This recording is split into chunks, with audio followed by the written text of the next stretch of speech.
देखते होता हमारे उड़हिया बैठी के पिपरा के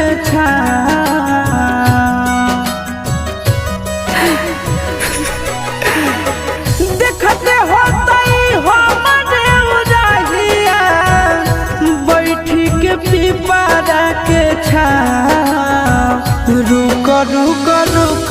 अरे टरेनिया रुक रुक रुक रे टरेनिया ले ले चल जनुआ के गाँव रुक रुक रुक रे टरेनिया।